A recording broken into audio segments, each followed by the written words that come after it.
Hello Pooja. Hello sir. Hello. कैसा चल रहा है? अभी तो बहुत बिजी हो गए होंगे आप चारों हाँ तरफ सर। से। ये तो ब्रेन में ही आई थिंक अभी जाके रजिस्टर हुआ है ये फैक्ट कि हाँ AIR है। 2 दिन तो मुझे पहले लग ही नहीं रहा था। मैंने जब रिजल्ट आया था तब भी मैंने 3-4 बार क्रॉस चेक किया था। फिर अभी फाइनली अब नॉर्मल है। अब लगने लग गया। पहले 2-3 दिन तो कॉल्स भी बहुत ज्यादा कॉल आ रहे थे मुझे, कहीं बैंगलोर से कॉल आ रहा है सब स्टूडेंट्स का। तो ये सब ही है sir.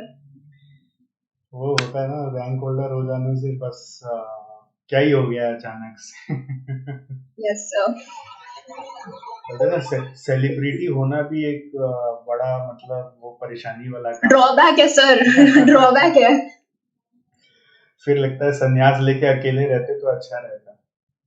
Correct sir, correct. Correct correct correct correct, very good very good. So कैसा लग रहा है, मतलब हाउ वाज द इमोशन? मतलब रैंक आया, जब रिजल्ट आया तब क्या लगा? रैंक आएगा ऐसा थोड़ी लगा होगा।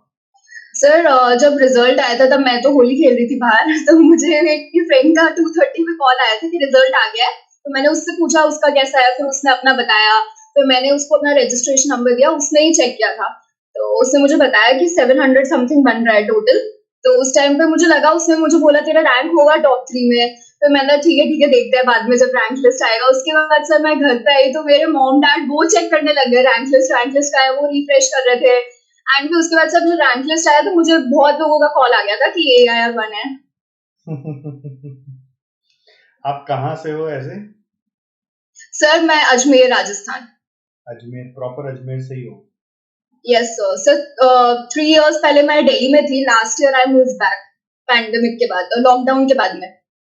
ओके। जब अपना पहली बार बात हुआ था तो शायद आप बताए थे कि आप दिल्ली में हैं, ऐसा कुछ है? हाँ सर। सर मैं अपनी ग्रेजुएशन मैंने दिल्ली से किया है। तो लास्ट ईयर ही पास आउट हुई हूँ मैं। उसके बाद में लॉकडाउन के बाद फिर मैंने वापस में अपने होम टाउन ही मूव हो गई। कौन से कॉलेज से किया आपने ग्रेजुएशन?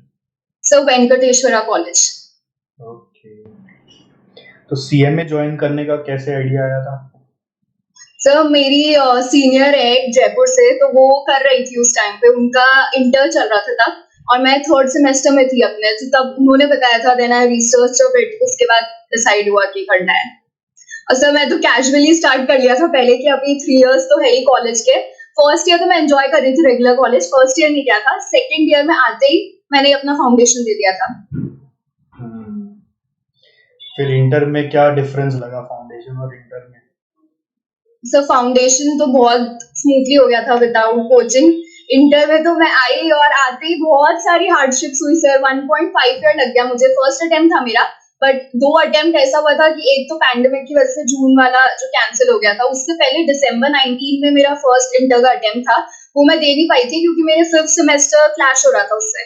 तब सेम डेट सेम टाइमिंग पे एग्जाम था, तो मुझे फिर इंटर ही छोड़ना पड़ा था तब। तो क्या हार्डशिप महसूस हुआ इंटर में आके? सर इंटर में काफी ज्यादा पढ़ना भी काफी ज्यादा पड़ा था। काफी ज्यादा 8 सब्जेक्ट एक साथ आ गए। और सर फिर ये भी, और जब लॉकडाउन में सर ऐसा था 4 मंथ्स मेरे पास मेरे ना तो मेरे नोट्स थे ना बुक्स थी। मेरी क्लासेस भी दिल्ली में थी, सब कुछ वहीं था। तो तब फिर मैंने आपने जो PDF अपलोड किया था बुक का वेबसाइट पे, मैं उससे पढ़ रही थी। और बाकी जो कॉमन फैकल्टीज के जो मेरे फ्रेंड्स ने भी जिनसे कोचिंग ली थी, उनसे मैंने उनके नोट्स का PDF मंगवाया, फिर उससे पढ़ा था। और फिर पहले जो नोट्स बनाए थे उसको वापस बनाना पड़ा था। तो बहुत कुछ हुआ। तो उसी का फायदा हो गया ना, वापस जो नोट्स बनाना। Yes sir. सो दो दो तीन बार तो नोट्स बन गए मेरे सारे सब्जेक्ट्स में। Right right, very good. So आपका जो पढ़ने का तरीका था उसमें मैंने यस एक सर। खासियत नोटिस की थी कि आप इंस्टीट्यूट मैट का हर एक चीज को बहुत गौर से पढ़ते थे। Yes sir. तो वो आपको किसने बताया, मतलब वो कैसे मन में आया आपके? सर मैंने CMA तो सर मैंने AIR के वीडियोस कम ही देखे होंगे। आई गेस मैंने देखे ही नहीं है। मैंने CA के देखे हैं, तो उसमें भी ये चीज सबने मेंशन किया ही है कि स्टडी मटेरियल जो मॉड्यूल्स है उनको पढ़ना मैंडेटरी है। एंड जो मेरी सीनियर थी उन्होंने मुझे पहले, जब मैं फाउंडेशन में थी तभी ये चीज उन्होंने मुझे बता दी थी कि स्टडी मटेरियल तो गीता की तरह पढ़ के जाना है उसको। और तो फिर सर स्टडी मटेरियल पढ़ा था। आपकी जो फैकल्टी जितनी भी फैकल्टीज की बुक्स थी वो भी पढ़ी थी। Bit questions, MTP, past papers 2-2 बार किया है मैंने। वर्कबुक भी जितना हो सका सब किया है। एक्चुअली वही हो जाता है, स्टूडेंट्स बहुत बार सिर्फ है ना ट्यूशन मटेरियल पे ही खाली रह जाते हैं, तो आपने यस इतना सर। टाइम जो निकाला वही आपको बेनिफिट किया मेरे हिसाब से। Yes sir. बट और बताइए एसजेसी का क्या योगदान लगा आपको आपके रैंक में? Sir, SJC ka sir, if I have to name one faculty who has helped the most throughout my intermediate journey, that will be. I'm so grateful to you, sir. So grateful. I mean, I cannot stress upon it.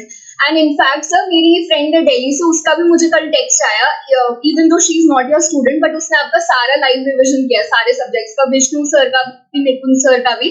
तो in fact she texted मी, उसने मुझे बोला कि यार एकदम मतलब SJC last resort रह गया था उस टाइम पे, क्योंकि पहले जिनसे कोचिंग ली सबने छोड़ दिया था, इतना बार पोस्टपोन हुआ एग्जाम और ये सब, तो सबने छोड़ दिया लास्ट टाइम पे, but SJC was the last resort, और वो भी काफी सर आपको काफी अप्रिशिएट कर रही थी। क्या नाम था उनका? सर अंजलि शर्मा। ओके। ऐसे एक और स्टूडेंट से भी मेरी बात हुई थी बीच में, उन्होंने भी चला के फोन किया था इसीलिए कि सर ऐसे दिल्ली में हम लोग थे, ऐसे बीच में पूरा अटक गए थे हम लोग, एसजीसी यस के सर। चैनल से ही पढ़े फिर पूरा का पूरा। Good good good.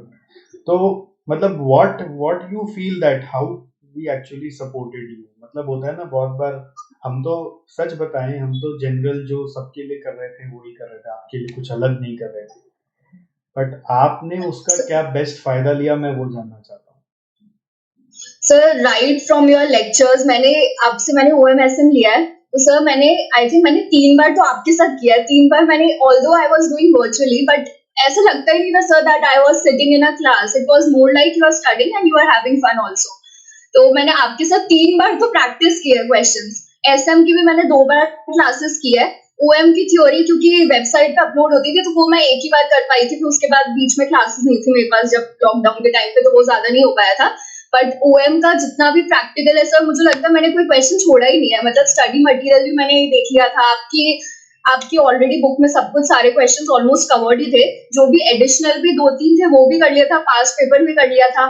तो सर ये भी था, उसके बाद सर लाइव रिविजन जब हुआ था तो मैंने आपका कॉस्टिंग किया, cost to cost FM, and OMSM किया था, विष्णु सर का एफए और कंपनी अकाउंट्स किया था। तो सर उसमें जो पहले भूल भी गए थे वो सब भी रिवाइज हो गया था, तो ऐसे करके ओएमएसएम तो मेरा ऐसे था 5-6 टाइम्स रिविजन हो चुका था। तो मुझे पता ही था, आई वाज एक्सपेक्टिंग 90s में ही आना था, इनफैक्ट ज्यादा एक्सपेक्ट कर रही थी मैं, बट ठीक है सर, कोई बात नहीं। कितना आया था आपका? 95 आया ना? Sir 95, yes sir. और उससे ज्यादा क्या आएगा?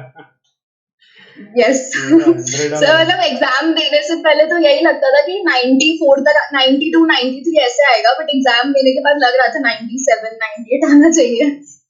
Good good good good good. नहीं मैं ये भी पूछना चाह रहा था, जैसे ये रिवीजन क्लासेस वगैरह तो हमने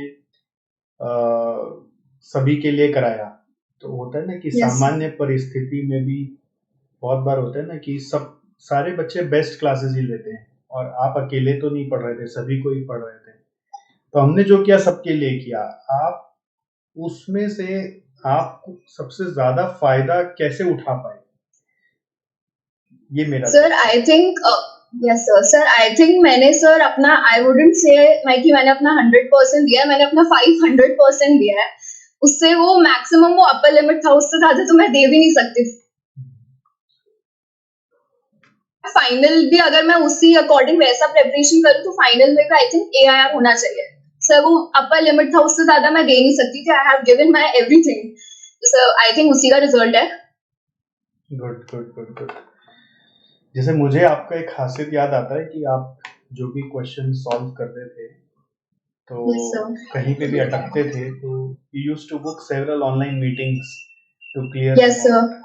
वो एक यस सर। खासियत से मुझे आपका याद रह गया कि नहीं, Pooja is yes something, she is very sharp and doing something very hard.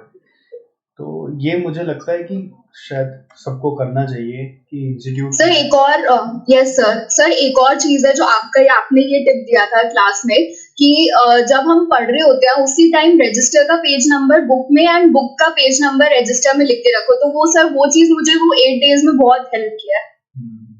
अच्छा एक चीज और बताओ, ये 8 डेज में कैसे रिवीजन करना चाहिए, कैसे आप करते थे?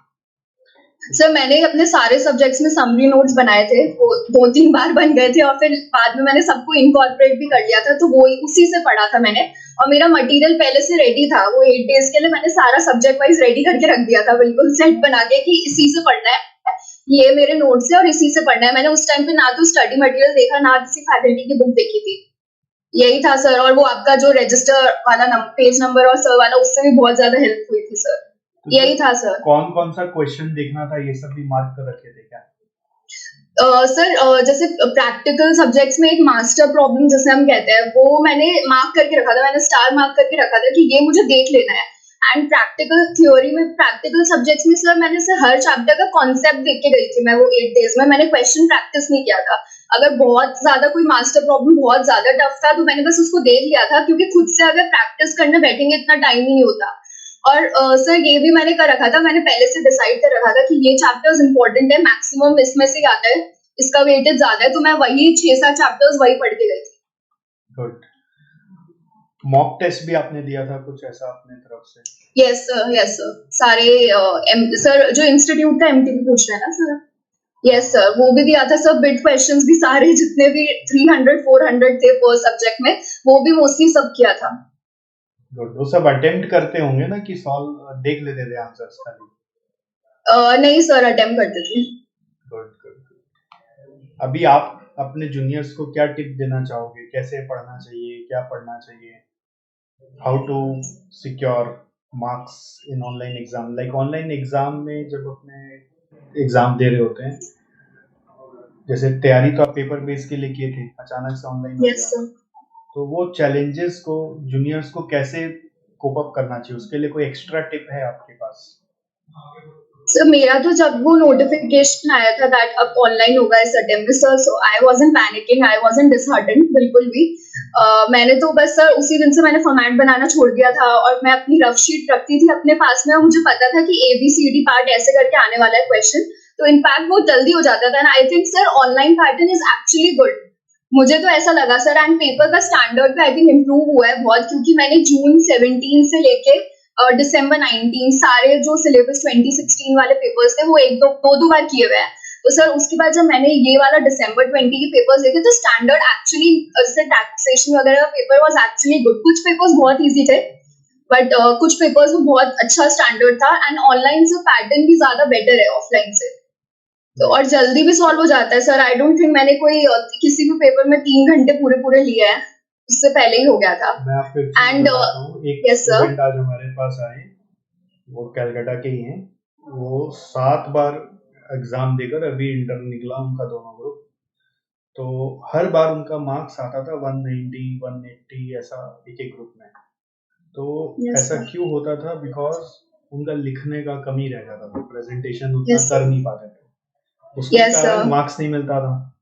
तो इस बार ऑनलाइन होने से उनका 480 आया है, तो वो खुद बोला कि सर इतना मार्क्स मेरा नहीं है, ये ऑनलाइन का मार्क्स है।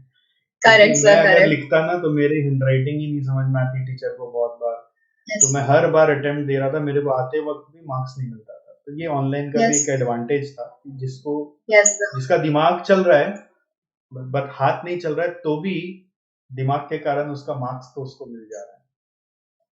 ऑल्सो जैसे मुझे लगा कि मतलब अगर हम ऑफलाइन देते थे सर, लॉ और इन सब का पेपर काफी ज्यादा लेंदी हो जाता है। अगर वो पेपर जो अभी ऑनलाइन में आया था, अगर वो मुझे पेपर पेन में दे देते तो मेरा बिल्कुल नहीं हो पाता वो कंप्लीट, क्योंकि काफी ज्यादा लेंदी था सर वो पेपर। और ऑनलाइन में हमने सिर्फ मैं जो सारे आंसर दी थ्योरी पेपर्स में, सारे आंसर्स मैंने बुलेट में दिया है, लीविंग आउट डेफिनेशंस। तो सर वो भी था और जल्दी हो जा रहा था सर, अगर यही ऑफलाइन में दे देते तो वो कंप्लीट नहीं हो पाता।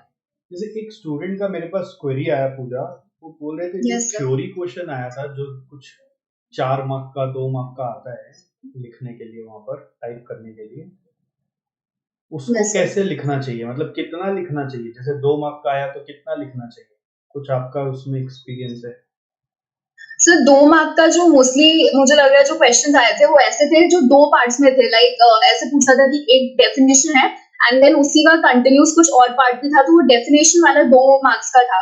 तो सर उसमें तो एक पैरा जितना वो डेफिनेशन था उतना ही लिखा था।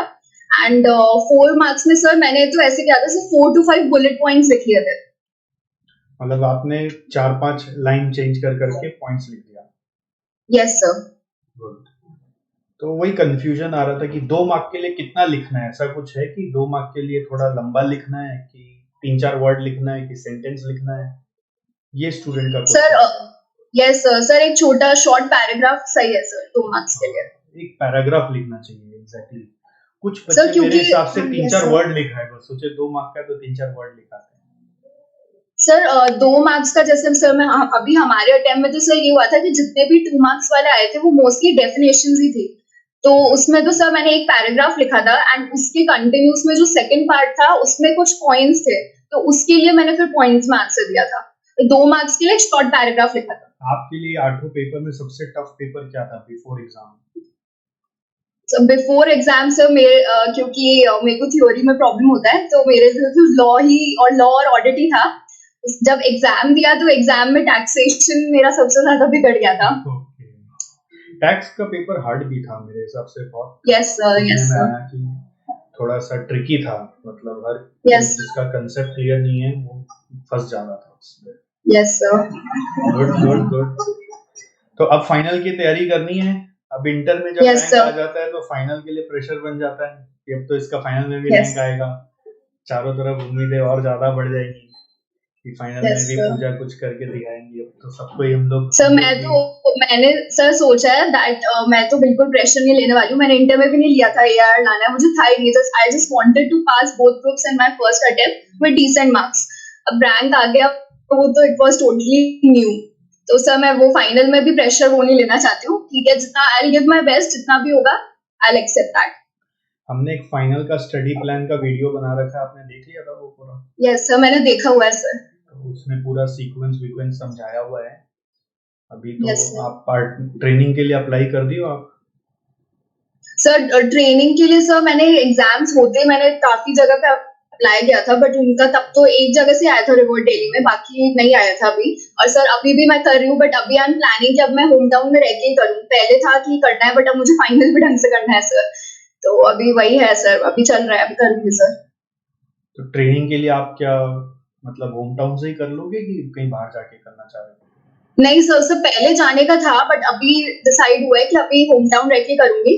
और फाइनल के बाद भी सर आई थिंक फाइनल देते भी मैं सोच रही हूँ कि अभी तो होम टाउन से कर लूँ एंड फाइनल देने के बाद ही फिर मैं कहीं चली जाऊँ, लाइक फाइनल का एग्जाम देते ही चली जाऊँ। Okay, good good good. बढ़िया है, but days are counting final के लिए। You have to yes start sir. As early as possible. ठीक है। सर आपका गाइडेंस चाहिए होगा सर फाइनल में भी। हाँ, वो मैंने उस स्टडी प्लान वीडियो में सब कुछ पूरा प्रॉपर बताया है कि फर्स्ट यस ईयर में सर, आपको 3 ट्यूशन लेना चाहिए। और यस अगर सर, आपका भी जैसे ट्रेनिंग नहीं है ना, तो तब तक आपको अपना ट्यूशन को थोड़ा स्पीड अप करके थोड़ा सा और जल्दी खींचने का कोशिश करना चाहिए। जैसे मेरे हिसाब से आपका सेकंड दोनों ग्रुप का अटेम्प्ट जून 23 में आता है, अच्छे से अगर रिवीजन करके दे तो। बट सिंस अभी सर जून 22। सर मेरे लिए एक्चुअली 6 मंथ्स एप्लीकेबल है ट्रेनिंग, 15 मंथ्स वाला नहीं है। अच्छा, तो उसके हिसाब से अगर हम चलें तो आपके लिए दिसंबर 22 बेस्ट होता है मेरे नज़र में, क्योंकि ओके आपको सर। 4-5 महीने कम से कम हाथ में रखने पड़ते हैं पूरा रिवीजन करने के लिए। फाइनल का वॉल्यूम ज़्यादा है सिलेबस का। तो अगर आप अभी से स्टार्ट कर दोगे थोड़ा, अगर एक दिन में 2 या 3 क्लास करना स्टार्ट करोगे जब तक कि ट्रेनिंग नहीं चालू होता है, तो आप क्या कर सकते हो कि उसको भी 6 महीना प्रीपोन करा सकते हो। तो every day is counting, just मैं यही बोल रहा हूँ। मतलब यस इंटर सर, पास हो गए, अब बहुत ज्यादा सेलिब्रेशन में अगर लगे रहेंगे तो फिर फाइनल कहीं ना कहीं डेफर हो जाएगा। यस सर, तो इसलिए जल्दी से जल्दी प्लानिंग करके एक एक सब्जेक्ट लेकर, एक साथ मल्टीपल सब्जेक्ट्स नहीं लेना, ये मिस्टेक मत करना। यस क्योंकि इंटर एक अलग पढ़ाई होती है कि मल्टी सब्जेक्ट्स लेके चलते हैं। यहाँ पर अगर मल्टी सब्जेक्ट्स लेते हैं और बीच में कभी ट्रेनिंग आ गया तो पूरा रिदम बिगड़ जाएगा। इसलिए अगर टाइम भी मिले तो आप एक ही सब्जेक्ट का दिन में 2 क्लास या 3 क्लास करके उस सब्जेक्ट को पूरा खत्म करिए। और जैसे ही सब्जेक्ट यस खत्म होगा उस सब्जेक्ट का समरी नोट्स बना लेना है, उस सब्जेक्ट का इंस्टीट्यूट मैट अभी सॉल्व कर लेना है। ये 2 काम हर सब्जेक्ट के बाद करते करते आगे बढ़ना है। फिर सेकंड सब्जेक्ट उठाना है, अगर उसकी क्लास खत्म करनी है फिर उसका समरी नोट्स बनाना है और इसका इंस्टीट्यूट मैट प्रैक्टिस करके रख देना है। और Yes, sir. जब भी करेंगे तो ये सोच के करेंगे कि मुझे तो ये चीज़ वापस 1.5 साल बाद उठानी है, तो इम्पोर्टेंट चीज़ को मार्क करो, इम्पोर्टेंट कॉन्सेप्ट्स को मार्क करके ऐसे रख दो कि बाद में आप जाओ तो वो इजीली आपको मिल जाए, वो ज़्यादा इधर उधर खोजना ना पड़े। जो इंडेक्सेशन वाला सिस्टम आप इंटर में सीखे हो वही फाइनल में भी कंटिन्यू करना है, क्योंकि यहाँ पे Yes, sir. जो भी कुछ कर रहे हैं वो एसेट है कि 2-2 Yes. साल बाद उसका बेनिफिट्स मिलेगा। ठीक Yes, है, sir. तो ऐसे आपको एक टाइमलाइन बनाना पड़ेगा कि अप्रैल मंथ है तो अप्रैल से लेकर मैं अगर पकड़ूं 3-3 महीने में एक क्लास की जा सकती है, थोड़ा स्पीड करें तो 2 महीने में हो सकता है। तो उसके हिसाब से आपको 8 सब्जेक्ट है जिसमें 7 सब्जेक्ट की ट्यूशन लेने की ज़रूरत पड़ती है, 8वां सब्जेक्ट का ज़रूरत नहीं पड़ता है। और अगर एक चाहें तो खुद से पढ़ना तो कॉस्ट ऑडिट सब्जेक्ट भी खुद से पढ़ा जा सकता Yes, है, sir. तो मिनिमम 6 सब्जेक्ट का ट्यूशन तो लेना ही पड़ता है। अगर हम मान लेते हैं कि आप सातों का ही लेते हैं तो 7 इंटू 3 21 महीने तो ऐसे ही चले जाएंगे ना। 7 इंटू 3 Yes. 3 मंथ्स तो लगता है एक ट्यूशन करने में। Correct, sir. बट अगर Correct. आप थोड़ा सा पहले करेंगे तो कोई कोई ट्यूशन 2-2 महीने में भी हो सकता है, क्योंकि ट्रेनिंग का प्रेशर नहीं है तब तक। वैसे करके वो 21 मंथ्स हो सकता है आपका 15 मंथ्स में आ जाए, ऐसा कुछ पॉसिबल है। तो 15 Yes, sir. 16 मंथ्स तो इसमें चला ही जाएगा। अब 15-16 महीने यानी आज से आप 16 महीने सोचो तो जून 22 थोड़ा सा टफ लगता है अगर ठीक से Yes, सोचो, sir. क्योंकि 12 महीना ही है ना जून 22 तक में, तो 12-13 महीना ही है, तो रिवीजन करने का टाइम नहीं मिलता है जून 22 का अगर आप सोचते हैं। But December 22 still possible for you अगर आप अभी से गियर अप कर लोगे, अभी से मतलब पढ़ाई का रिदम पकड़ लोगे तो दिसंबर 22 can be your best term. नहीं तो थोड़ा भी ढीला करेंगे तो जून 23 शिफ्ट हो जाएगा, Yes, sir. है ना। सर सबसे पहले सर आपके अकॉर्डिंग कौन से सब्जेक्ट्स का कोचिंग स्टार्ट करना चाहिए? SCM या SFM, दो में से एक। ओके ठीक है, क्योंकि ओके सर। दोनों बहुत प्रैक्टिस ओरिएंटेड सब्जेक्ट है और इस दोनों सब्जेक्ट में आपको बहुत अच्छा स्कोर भी करना है। मतलब अगर ऑनलाइन रहा तो 90 प्लस, और ऑनलाइन यस नहीं सर। रहा अगर बाई चांस तो उसमें स्कोर करने के लिए प्रैक्टिस बहुत लगता है। और ये दो सब्जेक्ट आपका मतलब फाइनल का एक बेस बिल्डिंग सब्जेक्ट भी है और ज़्यादा चेंज नहीं होता, कांस्टेंट सब्जेक्ट रहता है। फिर बाद में CFR लीजिएगा, क्योंकि CFR भी थोड़ा स्टैटिक है बट उसमें थोड़ा बहुत इंडेस वगैरह में चेंजेस आते हैं तो कभी कभी अफेक्ट हो जाता है, बट अभी तो कुछ ऐसा चेंजेस नहीं है। तो थर्ड इज CFR, उसके बाद DTIDT लास्ट में लेना है बिकॉज नया फाइनेंस एक्ट रहेगा, नया केस स्टडीज पढ़ना पड़ता है उसमें। और DTIDT के पहले आपको बाकी सब्जेक्ट्स जो बच गए लॉ, कॉस्ट ऑडिट और SPMBV वो खत्म कर लेने हैं। सर मुझे एक और डाउट आ रहा था सर, दैट अभी तो अगर मैं लेती हूँ क्लासेस तो वो 2016 वाला सिलेबस होगा, बट अभी न्यू सिलेबस आ रहा है 2020 वाला, सर फिर उसका कैसे मैनेज होगा? न्यू सिलेबस अभी मुझे लगता है कि 2022 के पहले तो अनाउंस नहीं होगा। ठीक है, ओके सर। और दूसरा चीज है कि वो अनाउंस भी होगा ना तो वो उस समय से जो स्टूडेंट रजिस्टर करेंगे उनके लिए लागू होगा। Okay sir. ठीक है, तो फिर देखिए अब जब तक न्यू सिलेबस अनाउंस नहीं होता तब तक हम नहीं जान सकते कि आपको ओल्ड से न्यू में स्विच होना चाहिए कि नहीं होना चाहिए। That we can't say right now.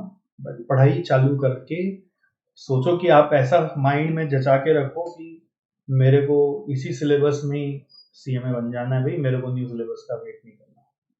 और नया ओके सिलेबस सर। जब भी आता है तो पुराना सिलेबस का भी एग्जाम्स 2-3 टर्म तक चलता रहता है, सो दैट पुराने वाले यस। स्टूडेंट्स कंटिन्यू कर पाए। तो ठीक है, पुराना क्या है देखिए अभी प्रेडिक्टेबल है, हम सब जानते हैं कि क्या आता है नहीं आता है। पास पेपर बैठ के करेंगे तो पता चल जाएगा ट्रेंड क्या है। नया में फिर एक अलग से वो एम्बिग्युइटी आ जाएगा, फिर प्रेशर बन जाएगा, यस सर। है ना। बट पूजा पॉइंट ये है कि मेहनत बहुत करना है ना। Yes sir. तो अभी क्या हो गया है कि पहले तो ठीक है कोई देखने वाला नहीं था, अभी तो पूरा इंडिया आग गड़ा के रखा हुआ है कि पूजा का ये हुआ तो हमारा क्या होगा। Yes sir. है कि नहीं। चलिए, very nice, I enjoy talking to you. And thank you sir, बाकी आपको लाइकवाइज। बाकी आपको कोई भी दिक्कत हो, कोई भी डाउट हो, आपके पास हमारा सारा सिस्टम तो है ही। आप गूगल मीट मेरे साथ वही लिंक्स वैसे ही हैं, बुक करके आराम से कभी भी बात कर सकते हैं। Before you start your tuitions अगर आपको और कोई भी डाउट हो या फिर आफ्टर ट्यूशंस भी आपको कोई डाउट हो, कुछ भी तरह का, तो you be connected, we are there, है ना? Sir, thank you, sir. चलो, all the best, thank you for your time. Thank you so much, sir. Thank you, sir.